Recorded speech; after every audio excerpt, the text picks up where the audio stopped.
Hey there, Michelle. How's everything going? Everything is good over here. Lindsay, how are you? I'm feeling good. Shall we get into it? What do you think? Yeah. So, Lindsay, we've been doing some long recording sessions, right? Yeah, we've been recording a lot of podcast episodes for our listeners. We basically live on the microphone. Yeah, exactly. I'm just going to put it next to my bed while I'm sleeping and see maybe we can get an episode out that way. No, but it's a good thing. Guys, we absolutely love it. But Lindsay, how do you prepare for the start of a long recording session? Well, it really matters what you say. I mean, that's why we host a language podcast, right? We believe here that language can set the tone for connection, for fun, for enjoyment, for just really focusing in on a task, right? And so especially when, you're staring down a long recording session, like we do, sometimes we sit down and we record 8 episodes at a time, which takes 2 or 3 hours, maybe 3, right? So what do we say? Something like what I just said, let's get into it, with a little bit of energy in my voice can motivate my co-host, right? Yeah, exactly. You want to sound like you have energy behind it. You're ready to go. You're excited, rather than like, yes, okay, yeah, all right, let's go. That's right? It's like really how you want to show how you need the energy of the activity to be. Yeah, and on podcasting, when it comes to podcasting, you need to feed off the energy of your co-host as well, which is what we do here, right? I mean, it would never be the same, for me at least, if this were a solo hosted podcast. I would have no energy to work off of. I need your energy, Michelle. I need that back and forth. Right? I'm giving it. Here you go. Here's my energy. Yeah, no, but it's true. It would be totally different. It was just if it was solo. But today we're gonna talk about these kinds of expressions, right? How to say, basically, let's get started in idiomatic and fun ways to get that energy up. Yes, get the energy up, because sometimes you can also transform someone's energy. If the person you say this to at the beginning of what might feel like a daunting task, daunting is a good bonus word for today, Michelle. Big, heavy task, it might shift their energy, right? They might have been tired, but now they see that you're excited. So now they're perking up a bit and they're ready to go. Sometimes just a simple comment like this could do it, right? Yeah. Definitely. So, we also might do this even after we've started recording. We might do this when we're getting into the meat of the episode, right? After the intro. Yes. And then we're like, okay, now that we've spoken a little bit, we've warmed up. Now, let's get started. It could be anything. It could be starting a recording day that's looking like it's going to be like long, right? It could be starting an episode. It could be, like you said, getting into the meat of something, right? In the beginning of our episodes, it's a little lighter. We're greeting each other. We're talking about why are we talking about this? Yes. But then at some point, we got to get into the real meat of the stuff, which is going to be a little harder. So these phrases are fantastic for our listeners. Maybe at the beginning of a meeting, right? A big meeting that maybe some of their team members might not be excited about. How do you get them ready mentally? Okay. Yeah, exactly. So guys, hit follow wherever you're listening to the All Ears English podcast. Don't miss anything from us. And let's get into it.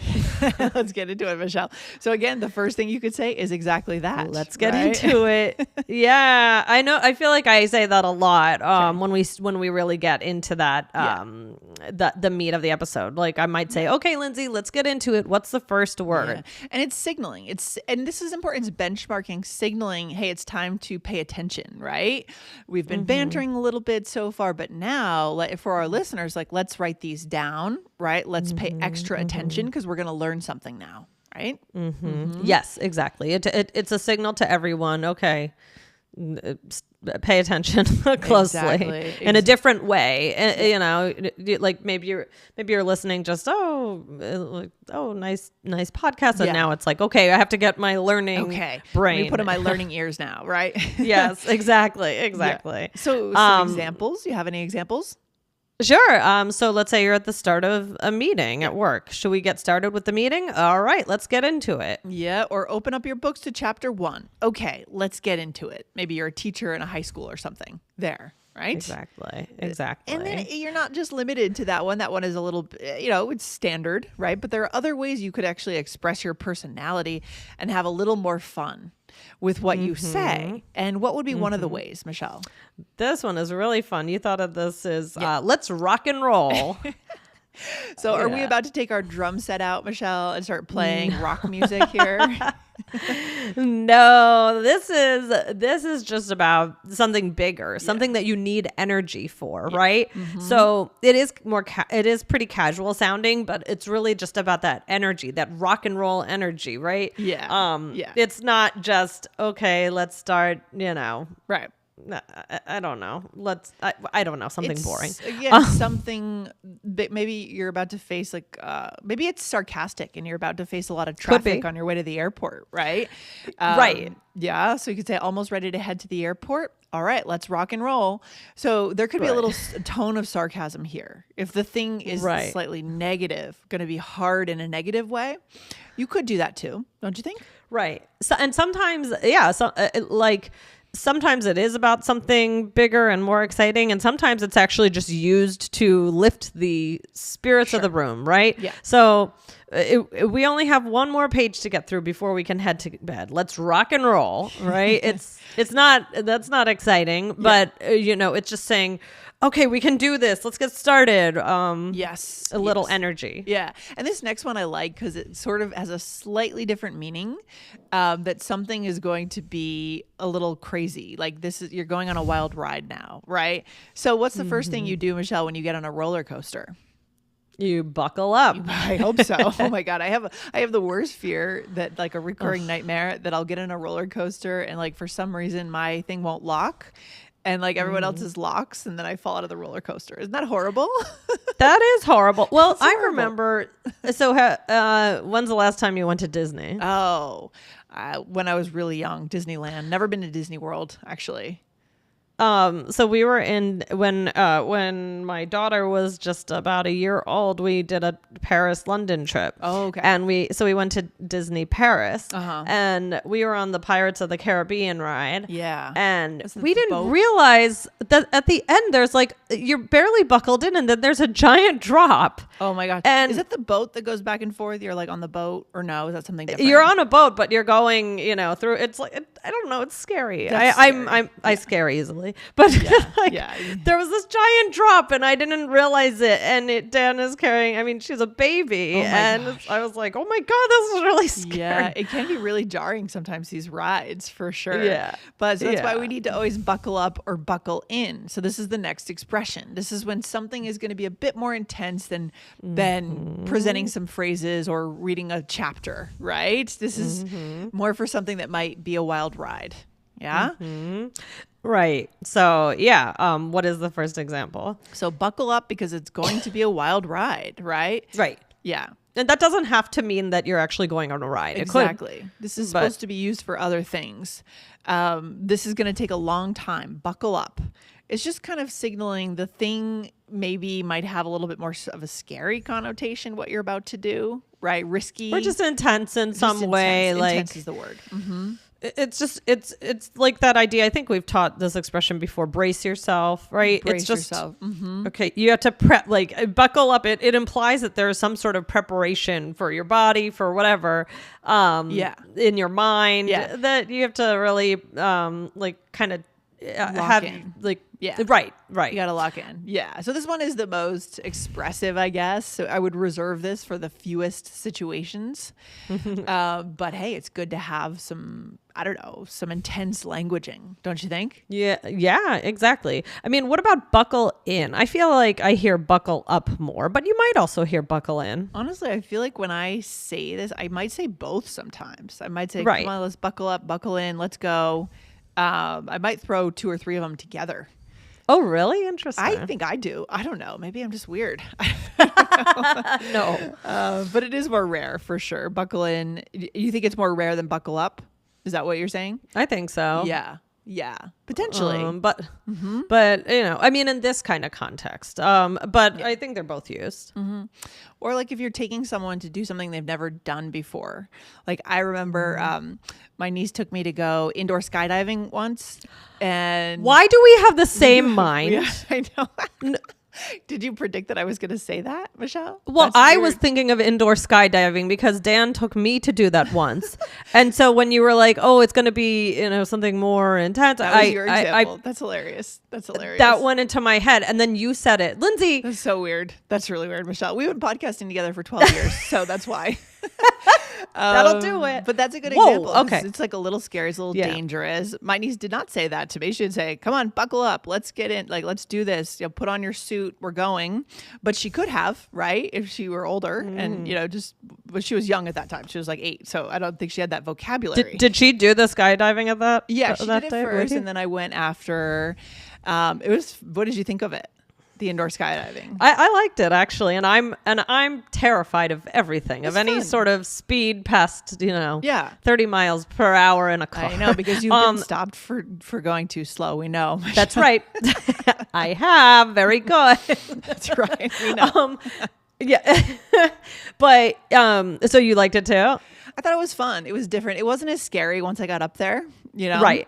And definitely nothing like outdoor skydiving, I'm sure. I mean, right. Yeah, exactly. Like that, but it was fun. And so actually it's interesting because I was just thinking of taking my son for something like that. He's 7. Yeah. And I was like, I don't know if he's too young, but I think he would do it. Yeah, for sure. So I mean, the point is like something that's going to be a little more intense, unless you're being sarcastic.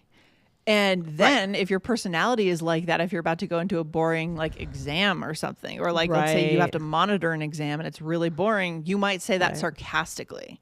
Buckle up. We have a 3-hour exam today. Right?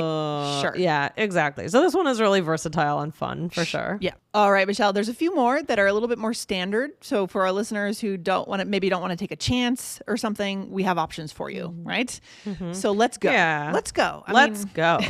Right? I think our listeners probably know this one, and it's basic, but it works. Right? Gets the job done. Right? Mm-hmm. I think I've heard recently more people being like, let's go, just to motivate, dragging the O out. And I have heard that being more of a thing recently, specifically drawing that out. Trendy thing. Okay. Interesting. Yeah. I'd love to know about language trends. Yeah. Mm-hmm.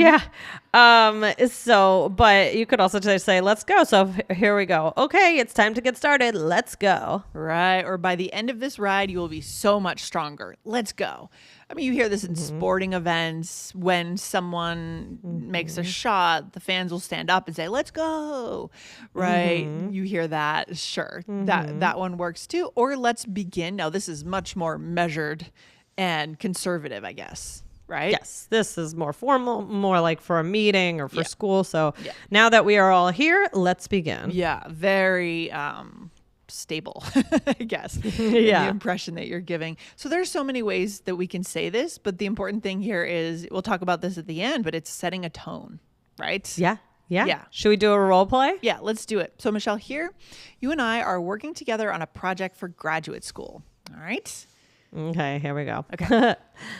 I don't feel like doing this. I know, but we can do it. Buckle up. It's a lot of work, but we got this. Okay, fine. Let's rock and roll. Yeah, let's go. Okay, so let's begin. The first page is the easiest. Okay, so we're using a lot of these where we're kind of overdoing it here, but that's or we're just playing off of each other or something. We're having fun. That can happen too. Yeah, true. But yeah, unlikely you'd hear so many at one time for the sake of the role play. You guys know why we're doing this. But basically, like, are we being sarcastic here, or are we being genuine? A little bit of both, maybe. Right? A little bit of both. Yep. Yeah. So I said, I don't feel like doing this. And you said, I know, but we can do it. Buckle up. It's a lot of work, but we got this. I mean, it's like, get ready. We're going for a ride. This is not going to be over anytime soon. Like we said, the context here is there's a big task ahead of us. It's daunting, right? It's going to be intense. It's going to be hard. So buckle up. And then I said, okay, fine, let's rock and roll. And again, this may not be in your personality to say this, but if it is, just have fun with it, right? That's what language is for. Just have fun with what you say, you know? Yeah, exactly.